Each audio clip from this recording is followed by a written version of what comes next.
Oli oyagaddeko okuyingiza omukyala omukira ne weesanga ng'owulira omukyala ono mufunda nnyo ekisokkeredde.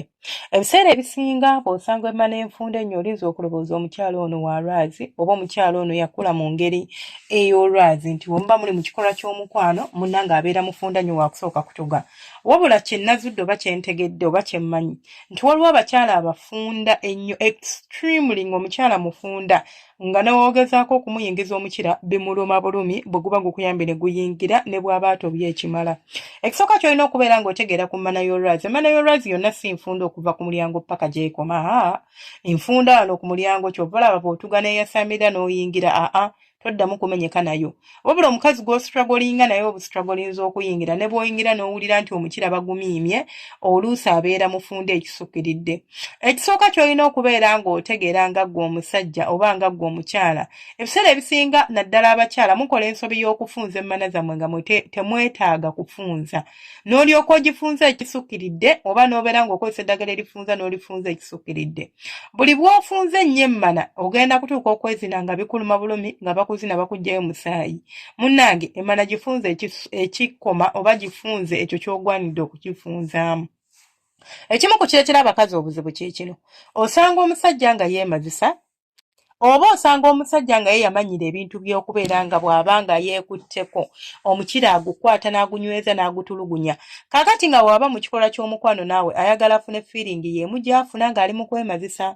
Baddiya abalungi abaami baffe, tosobola kubeera ng'ofuna feeling y'emu mu mmana gy'ofuna ng'oli kwemazisa. Emikono gyo giri rough, emikono gyo girimu amaanyi ate gwa controllinga obunene bw'okwata oba ogunyweza oba ogutwistinga oba ogukola ki byawukanira ddala ku bunene bwange bwe nninza okubeera nga ndoboozaako.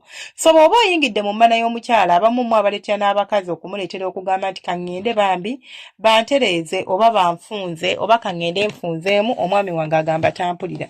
Naye omukyala agenda okubeera nga yeefunza naye ng'ate emmana y'ebadde kiriya n'omufunza because gwe oyagala mmana nfunda ebeere ng'esobola okubeera ng'ekukwata ng'osobola okutuukiriza ky'oyagala. Omusajja alina conditioning eno. Nabagamba buli bw'oyingira emmana y'omukyala gwe n'ogiwulira nti ngazi, togenda ku musawo kunoonya ddagala ligenda kugeza mu kirago naddala ng'okimanyi nti weemazisa. Sooka okebere engeri ki gye weemazisaamu. Gwe omuntu akwata omukira n'ogutuga n'ogezaako okuguyisako engalo naye nga ogukaka bukasi oba ogukuuta bukuusi oba nedda. Ngeri ki gy'okwasaganyaamu embeera eno egenda kumataringa era egenda kuyambako okubeera nga either otereeza oba ng'oyolona boonoonyi ebintu binene wammanga. So bw'omala okukitegeera oba bw'omala okumanya nti nno kino kiri bwe kiti mukwano gwe omwami waffe omulungi mba nja kukusaba nze ogende obeere ng'olekerawo okwemazisa oba si kyo bw'oba osazeewo okwemazisa bambi kendeeza ku ngeri gy'okutulugunyamu omukirago. Ekyo kiyamba ggwe na mukyalawo tekiyamba nze. Kigenda kuyambako okutegeera nti omukyala ono teyeetaaga kugenda kufunza wabula nze neetaaga okuddiriza mu bikolwa byange mbeere nga nsobola okunyumirwa okwezina instead of okubeera nga nyumirwa ebintu by'okweweweeta omukira gukka. Gwe omukazi bw'oba ng'otandise okufunza emmana ogipima olinza okuba tolina musajja nti sibeera naye naye bw'otandika eddagala ly'okufunza ng'enkoma mawanga muko weewumbe ebyo bisika emmana bubi nnyo n'ofundira ddala mwagala nnyo okufuna n'owooza nti njagala nfunde nga ne bwagikwatako simanya nga ndi nti oba nga ndi biki. Mukwano gwange ogenda kufunda naye birinza okubeera nga tebigenda kutambulira bulungi nga bw'obyagala. Nze ndowooza waakiri instead of okufunza mu mbeera efaanaganako bw'etyo funzako ky'osaanidde okufunzaako ebisigadde obireke. Teweetulugunya nnyo. Emmana yo gy'otulugunya ate era gwagenda okulumizibwa. Omusajja tagenda kulumizibwa mpoziko ng'omukira guganye buganyi kuyingira.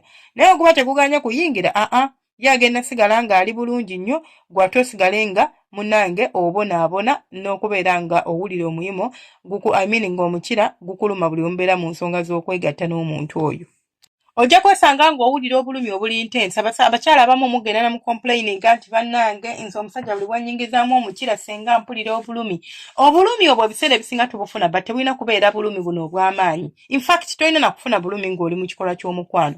Bw'oba ng'ogenze mu ddwaliro ne bagamba tolina infection oli kiriya ku buli kimu naye n'osigala ng'ate ggwe munnange ogenda ofeesinga ekizibu kye kimu kyakubeera nti oba weegatta ne munno ofuna obulumi sometimes osobola okuba ng'oli mufunda ku bbaawo nga bbaawo munene nga ng'ate gwe oli mufunda naye ng'ate obufunda buno gwe wabwereetako. Eddagala lye mukozesa erifunza emmana kozesaako ky'okozesezza ofunza weepimira oba weekebera. Weekwateeyokko olugalo olabe otuuseewa.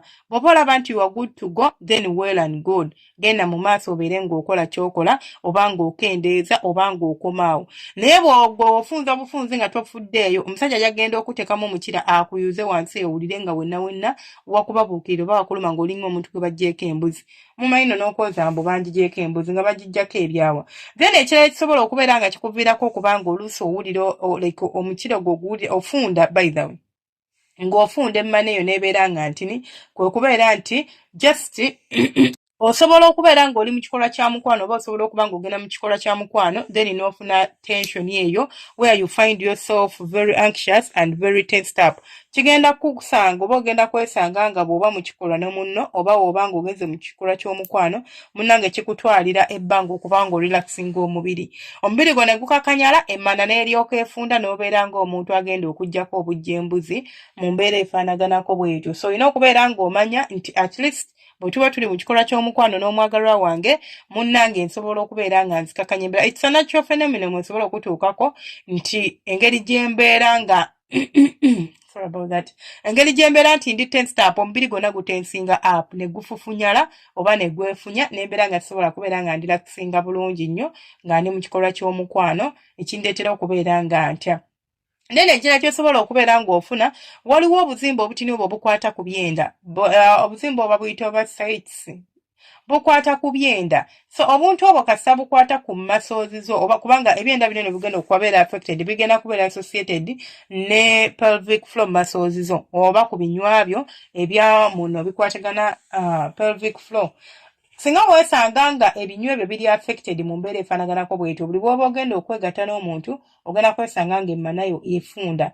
Lwaki? Kubanga waliwo tension eva mu binywa muno egenda okubeera ng'eyambuka waggulu waneeno mu kitundu kyo ekyekyama efufunyaze emmana mu mbeera efaanaganako bw'etyo titosobola kubeera nga weeta ng'oli mu kikolwa kya mukwano.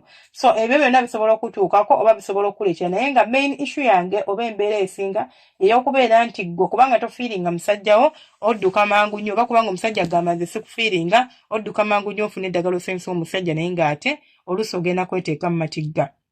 Ensigadde nze Senga 5356 temwerabira subscribing and liking no commenting. Omukama abanjagalire abankuumire temujjanga okwo mubale kwekumira ku Senga Face badde abanga abalungi mubale kungoberera ate mwababeera ku live zange mwebale kubeera kuba naye tubeera live okuva ku Monday paka Lwakuna ssaawa 2 ez'okumakya ne ssaawa 7 ogw'emisana ate ne tubeera live buli lunaku ekiro buli lunaku ssaawa ziba 2 ez'e Uganda oba 3 ez'e Uganda. Live yaffe ebaako tuba tubeera nga tukikwasaganya bwe tutyo.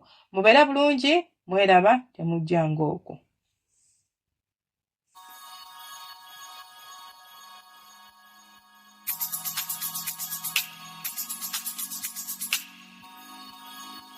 Yeah.